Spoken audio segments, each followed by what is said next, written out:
नमस्कार दोस्तों, good morning. एक बार फिर से आप सभी का हार्दिक स्वागत और हार्दिक अभिनंदन है। सामान्य अध्ययन की सीरीज चल रही है और स्पेशली जो सब्जेक्ट आपका होगा भारतीय इतिहास, सेट नंबर 4 है, जो कि आगे आने वाली सभी विविध एक दिवसीय परीक्षाएं जो आपकी होती हैं उनमें महत्वपूर्ण प्रश्नों का संकलन होगा। चैनल पे पहली बार आए हैं, चैनल सब्सक्राइब करके बेल आइकन को प्रेस कर दीजिएगा, क्योंकि ऐसे ही प्रतियोगी परीक्षाओं की दृष्टि से महत्वपूर्ण कंटेंट मैं आपको प्रोवाइड करता रहता हूँ। आइए शुभारंभ करते हैं।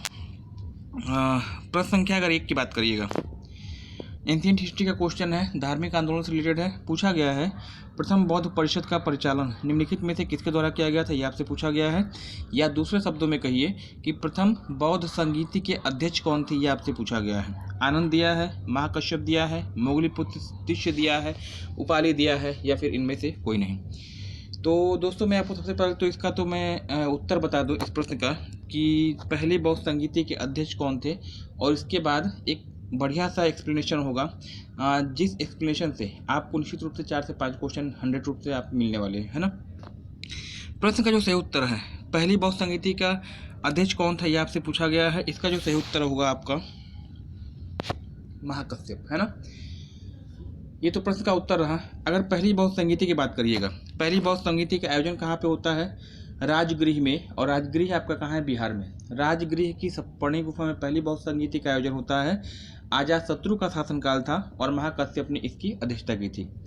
अगर हम दूसरी बौद्ध संगीति की बात कर लें तो दूसरी बौद्ध संगीति का आयोजन कालाशोक के शासनकाल में हुआ था। कहाँ पे हुआ, तो वैशाली में इसका आयोजन किया गया था, और इसके जो अध्यक्ष थे वह साव कमिर थे।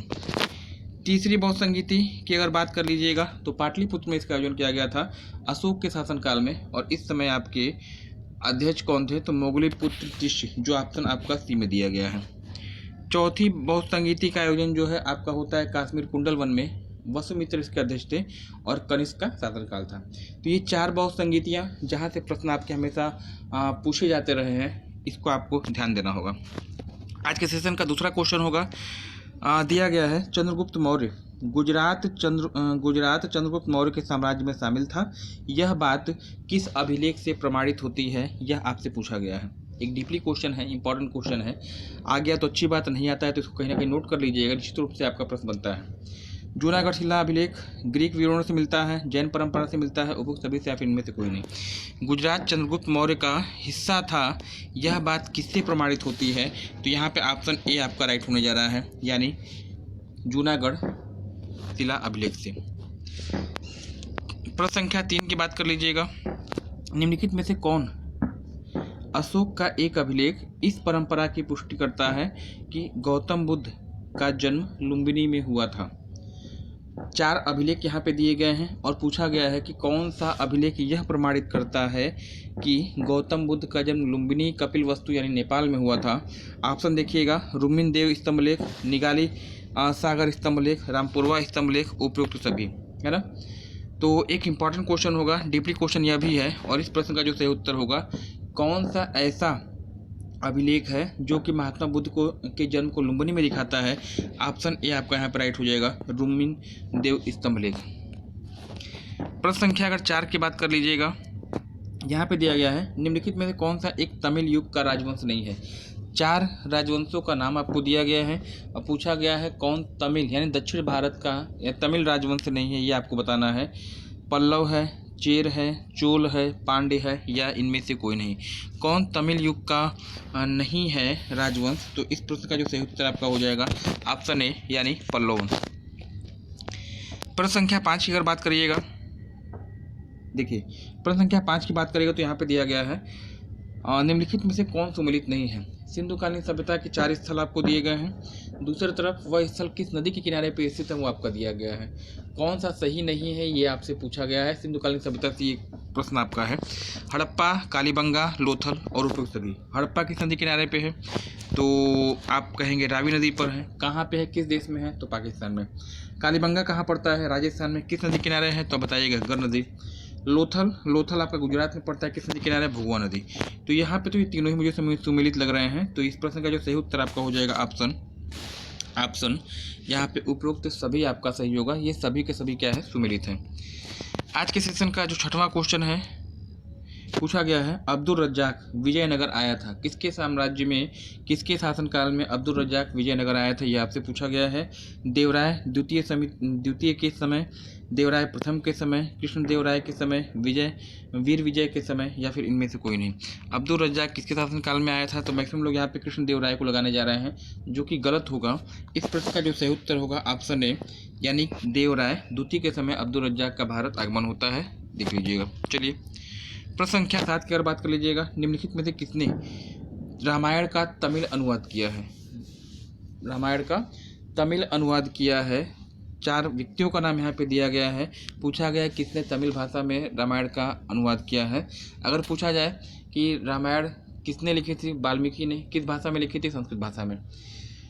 गोस्वामी तुलसीदास ने रामचरितमानस की रचना की अवधी भाषा में। यहाँ पे तमिल की बात हो रही है कि तमिल किसने अनुवाद लिखा था रामायण का, तो ऑप्शन आपका सी हो जाएगा, कंबन। कंबन ने जो है रामायण का तमिल भाषा में अनुवाद किया था। आज के सेशन का 8वां क्वेश्चन, एक डच पर्यटक जिसने जहांगीर के शासनकाल का मूल्यवान विवरण दिया है, यह किस विचारक ने दिया है, किस पर्यटक ने दिया, आपसे पूछा गया है। ऑप्शन जो आपका दिया गया है फ्रांसिस्को पेल्सर्ट, हाकिंस, निकोलो मनुची, उपयुक्त सभी, या फिर इनमें से कोई नहीं। तो डच पर्यटक कौन था, तो इस प्रश्न का जो सही उत्तर हो जाएगा फ्रांसिस्को पेल्सर्ट, है ना। चलिए आज के सेशन का 9वां क्वेश्चन, मुगल चित्रकला की आधारशिला किसके द्वारा रखी गई, आपसे पूछा गया है। जहांगीर, शाहजहां, हुमायूं, उपयुक्त सभी, या इनमें से कोई नहीं। मुगल चित्रकला की आधारशिला, अगर पूछा जाए कि मुगल चित्रकला का जो स्वर्ण युग है वह किसके शासनकाल का है, शासनकाल को कहा जाता है, आप जहांगीर बताएंगे। लेकिन आधारशिला किसने रखी थी, ऑप्शन आपका यहाँ पे सही हो जाएगा, ऑप्शन सी, यानी हुमायूं। जहांगीर न्याय के लिए भी फेमस था। शाहजहां जो दीवारों पर जो नक्काशी की जाती है उसके लिए फेमस था, वास्तुकला के लिए फेमस था, है ना। जी। प्रश्न संख्या 10 की बात करिएगा। यहाँ पे दिया गया कि निम्नलिखित में से किसने कालिदास की प्रसिद्ध रचना अभिज्ञान शाकुंतलम का अंग्रेजी अनुवाद किया है। निम्न में से किसने कालिदास की पहली या प्रथम नहीं कही, प्रसिद्ध कालिदास की प्रसिद्ध रचना अभिज्ञान शाकुंतलम का अंग्रेजी अनुवाद किसने किया है। चार्ल्स विल्किंस दिया है, हेनरी कोलसुक दिया है, सर विलियम जोन्स दिया है, लॉर्ड रिपन दिया है, और इनमें से कोई नहीं दिया है। अभिज्ञान शाकुंतलम का अंग्रेजी अनुवाद करने वाले कौन थे, ऑप्शन सी आपका यहाँ पे राइट हो जाएगा, सर विलियम जोन्स। कलकत्ता न्यायालय के जो हैं ये न्यायाधीश रहे थे, और इन्होंने ही एशियाटिक सोसाइटी की स्थापना भी की थी। तो ये आपके लिए इंपॉर्टेंट होने जा रहे हैं, अभिज्ञान शाकुंतलम का आंग्ल अनुवाद करने वाले व्यक्ति। आज के सेशन का 11वां क्वेश्चन आपका होगा, भारत में थियोसोफिकल सोसाइटी की सफलता किसके कारण थी, पूछा गया है आपसे। एनी बेसेंट के कारण, कर्नल आलकॉट के कारण, सर विलियम कुक के कारण, हेनरी डेरेजो के द्वारा, या इनमें से कोई नहीं। थियोसोफिकल सोसाइटी की स्थापना की जाती है 1916 ईस्वी में, मैडम एनी बेसेंट के द्वारा और कर्नल आलकॉट के द्वारा। कारण क्या था सफलता का, ऑप्शन ए आपका यहाँ पे से हो जाएगा, एनी बेसेंट इनकी स्थापना में मुख्य भूमिका इन्होंने निभाई थी। और याद रखिएगा एनी बेसेंट के बारे में कहा जाता है 1917 ईस्वी के कोलकाता कांग्रेस डिवीजन की उन्होंने अध्यक्षता की थी, और भारतीय राष्ट्रीय कांग्रेस की पहली महिला अध्यक्ष थी, और मूल रूप से किस देश की थी, तो आप बताइएगा, आयरलैंड की। आज के सेशन का 12वां क्वेश्चन आपका है, दिया है निम्नलिखित में से कौन सुमेलित नहीं है। निम्न में से कौन सुमेलित नहीं है, यह आपसे पूछा गया है। हेक्टर मुनरो दिया है बक्सर का युद्ध, लॉर्ड हेस्टिंग्स आंग्ल नेपाल युद्ध, लॉर्ड वेलिजिले चतुर्थ आंग्ल मैसूर युद्ध, उपयुक्त सभी, या फिर इनमें से कोई नहीं। एक तरफ युद्ध का नाम दिया है, और उस युद्ध में जिस अंग्रेज ने नेतृत्व किया है उसका नाम दिया है। तो हेक्टर मुनरो ने बक्सर का युद्ध में मतलब किया था, नेतृत्व किया था अंग्रेजों का, तो ये आपका सुमेलित है। लॉर्ड हेस्टिंग्स आंग्ल नेपाल युद्ध, ये भी आपका सुमेलित है। लॉर्ड वेलिजिले आंग्ल मैसूर, ये भी आपका सुमेलित है। तीनों आपका यहाँ पे सुमेलित नहीं है। पूछा क्या है प्रश्न, देखते हैं। निम्नलिखित कौन सुमेलित नहीं है, सुमेलित नहीं है की बात पूछ रहा है, मतलब यहाँ पे ऑप्शन सही हो जाएगा, इनमें से कोई नहीं सुमेलित है, मतलब सब के सब क्या है, सुमेलित है। ऑप्शन ये आपका सही हो जाएगा। आज के सेशन का 13वां क्वेश्चन, निम्नलिखित में से किस गवर्नर जनरल ने भारत में दास प्रथा को समाप्त किया था। किस गवर्नर जनरल के द्वारा भारत में दास प्रथा समाप्त की गई थी? लॉर्ड कॉर्नवालिस है, लॉर्ड एलनबरो है, लॉर्ड विलियम बेंटिक है, उपयुक्त में से एक से अधिक या इनमें से कोई नहीं। इस प्रश्न का सही उत्तर आपका होगा दास प्रथा क्या हुआ था, कौन समाप्त किया था? ऑप्शन बी आपका यहाँ सही हो जाएगा, लॉर्ड एलनबरो और इनके साथ याद रख कर्नल स्लीमैन, इन लोगों ने मिलकर भारत में दास प्रथा का उन्मूलन किया था। लॉर्ड कॉर्नवालिस की बात कर लीजिएगा। लॉर्ड कॉर्नवालिस को भारतीय प्रशासनिक सेवा का जनक माना जाता है। कॉर्नवालिस कोर्ट संहिता इन्होंने लागू की थी। और यह भी याद रखिएगा कि गाजीपुर में जो है इनका मकबरा स्थित, जो कि एग्जाम में आपसे पूछा जाता है। लॉर्ड विलियम बेंटिक विधवा विवाह, दहेज प्रथा उन्मूलन के लिए फेमस थे। ठीक है ना। चलिए, सेशन का 14वां क्वेश्चन, बाबा रामचंद्र जी किसानों को संगठित किया था, कहाँ पे किए थे? अवध दिया है, बिहार दिया है, आंध्र प्रदेश दिया है, इनमें से कोई नहीं दिया है। तो बाबा रामचंद्र जी ने कहाँ पे किया था? तो ऑप्शन ए आपका यहाँ पर राइट हो जाएगा, अवध में। आज के सेशन का अंतिम क्वेश्चन आपके लिए होगा, अखिल भारतीय किसान सभा का प्रथम अधिवेशन कहाँ पे आयोजित किया गया था? इंपॉर्टेंट क्वेश्चन होगा, रिपीटेड क्वेश्चन है। अखिल भारतीय किसान महासभा का जो प्रथम अधिवेशन है वह आयोजित किया गया था, कहाँ पर किया गया था? ऑप्शन जो आपका दिया गया है, लखनऊ, प्रयागराज, वाराणसी या फिर अयोध्या। ऑप्शन ये आपका यहाँ पर राइट हो जाएगा, उत्तर प्रदेश की राजधानी लखनऊ में अखिल भारतीय किसान महासभा का आयोजन किया गया था। ये आपका हो गया है ना। तो ये रहे महत्वपूर्ण प्रश्न, 15 महत्वपूर्ण प्रश्न जो कि इतिहास विषय संबंधित हैं।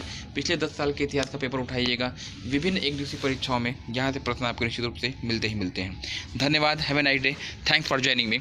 चैनल पर पहली बार आए हैं, चैनल सब्सक्राइब कर दीजिएगा, बेल आइकन को प्रेस करके नोटिफिकेशन बिल पे क्लिक कर दीजिएगा। ओके, धन्यवाद, गुड नाइट।